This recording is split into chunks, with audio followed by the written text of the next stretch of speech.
Hello guys, welcome to a special episode of Michis Esport Diaries as we're entering the month of May, which usually means lots of special things, lots of racing, and for that reason I'm going to tell you something special that has just happened in the last couple of weeks, and I'm very proud to announce that I have entered a partnership with Eneba.com. And Eneba.com is your go-to marketplace to get everything you need for gaming, whether that is for PC, for Xbox, for PlayStation, for Nintendo, whatever platform. Eneba.com got you covered with the best and hottest gaming deals ever. So check out the Eneba.com link down below, eneba.com/Michi, and check out the sales.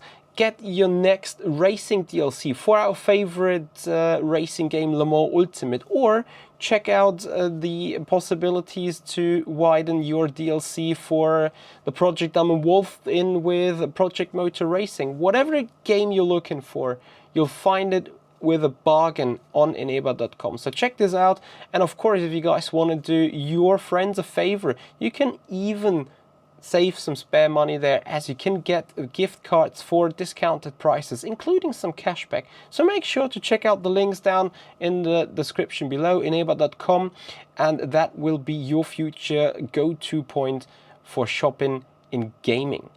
Right, and with that, we're coming back to the actual topic for this Esport Diary, which is the struggles. I am struggling with these hypercars. Ever since they got released, you've seen me dropping in pace. There was that one or other odd race where you'd be like, oh yeah, finally we got this going, finally we got this rolling. Turns out we didn't. It is utterly frustrating for me at the very moment, and I do not even know how to handle it right now, because on the one hand, I cannot necessarily say I've tried everything possible.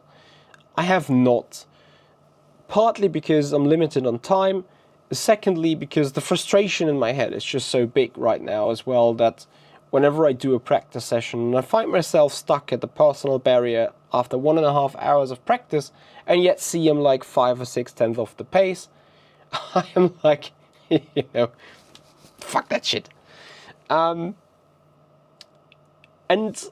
to an extent, I know that this needs to change in a way, so that we can proceed and go on. But in my mind, I have tried to chase the key question. What is the actual reason for that struggle? I've done a coaching lately with the GT3 Porsche 911 at Silverstone, which is yet to be published at some point. And my immediate thinking and my immediate feeling in that Porsche was like, God damn, these Goodyear tires are good. I felt the car, I could push it, I didn't randomly lose it. I could quickly use my instinct to get that car under control or to drive that car on the very edge. And that is something I haven't been able to do in hypercars at all. And on that note, I would appreciate your opinion, also your feelings, your feedback, your experiences with a new tire model on hypercar, and maybe also on GT3. Maybe only on GT3 or only in hypercar. It is the same technology behind it, which makes it sort of comparable. But of course, specifically, if you're in hypercar, I'm very much interested in hearing your thoughts about this current tire model, because I'm losing my mind about it. And to me, it feels that this sim racing game or simulation has become more of a gaming factor, of a gaming practice factor, than a really driving, feeling simulation thing. And that is, I know that is kind of big critique coming from my end, from a favorite race sim, Le Mans Ultimate. But here's the thing. In any other racing sim, whether that was Rennsport in the Rennsport Summit, whether that was The Last Garage in Sim Formula Europe, arguably last year, not this year. Anyway, wherever there was like a good simulation that was about feeling the car, feeling the limits of the car, feeling what the tires are doing, feeling what is going on with that overall vehicle. I could use myself in a considerably short amount of time and be on a respectable pace with a good type of racing, safetiness, consistency, you know, like heading into a race and being fine with it. I have been unable to do this once or even at all on that new Hypercar model. I cannot do it. I do not know why. I'm increasing my practice. Let's put it into easy words. If I would have been doing a daily race before the Hypercar update, I pick a setup, do 30 minutes of practice, and easily fight for the top 5. Today, I'm getting a team setup, I'm practicing for an hour, and I qualified dead last. As we've seen last Thursday in the LFM Pro Series at Monza. Well, not dead last, but, you know, same car, BMW Hypercar, Shea O'Sullivan, pole position 34.8, Michi Hoyer, P15, 35.6. Huh?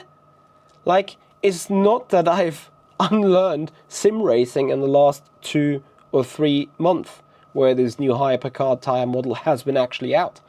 So, I'm looking at the data, I'm looking to the Motex, and I'm completely puzzled because a part of some little wavy thing that's going on my left foot when hitting the brakes, everything is the same. Level of turn-in is the same. Style of pickup of throttle is the same compared to my teammates. And yet, my lap time is 7/10 off the pace. And I feel like it's not like I'm missing apexes or I'm not using the track entirely or I don't know what. Sometimes the car feels being underdriven, in control, overdriven, out of control, me constantly fighting on it. But as a matter of fact, in the end of the day, I'm lacking half a second to like 3/4 of a second. And I'm getting frustrated on it, as you can imagine. And like, here's the thing where I say this tire model now brought a big gamification into Le Mans Ultimate, as in, I do not feel anything of what the tires is doing. The FFB is improved after the last patch of the update. It tells me a little more, but it doesn't tell me the actual balance. It doesn't really tell me what the car is doing. And literally every turn I'm turning in is like, I'm holding my breath, trying to quickly anticipate what the car is doing. Whereas before the update, I turned in a certain way and knew exactly what the car was doing. So I kind of lost all the confidence to an extent. It's very much like iRacing. In iRacing, you see me being gramping on the wheel because I do not know what the car is doing.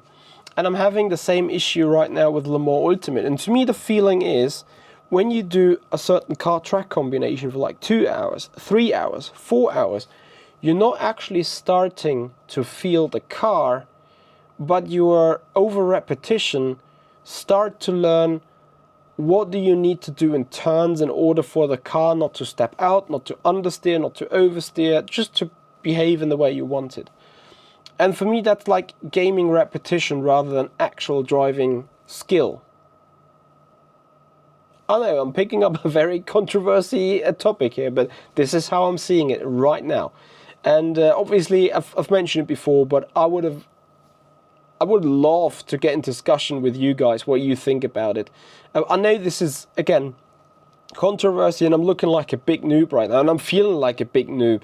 But, you know, like, I'm not able, with my 20 years of sim racing experience, and the endless R-Factor 2 races that I did, and also the endless Le Mans Ultimate races that I did, like over 300-400, I am unable to currently get the mojo done on this Hypercar model. And it's frustrating. And that's driving my mind. And as we're going into May, we're finishing off with the VMS Pro Series. We've just started with the LFM Pro Series. We're going to be at the Nürburgring. 24 hours of Nürburgring. Not driving, but watching. Yes, real life. Expect some vlog from that. Anyway, as we're going into the month of May, it will be packed with a lot of activities. There will be more announcements coming regarding partnerships and stuff, so I'm cooking something still. But yeah, this hypercar topic needs to be addressed, because right now I would probably feel better in a GT3, maybe even LMP2, perhaps on an LMP3. But as a matter of fact, hypercar is my favorite type of car, it's my favorite type of car class. So we need to get it fixed. And I hope we can fix it together. We'll see practice sessions, we'll see more racing. I will not give this topic up yet. At some point I maybe have to agree that I'm simply not fast enough anymore. But I'm not there yet.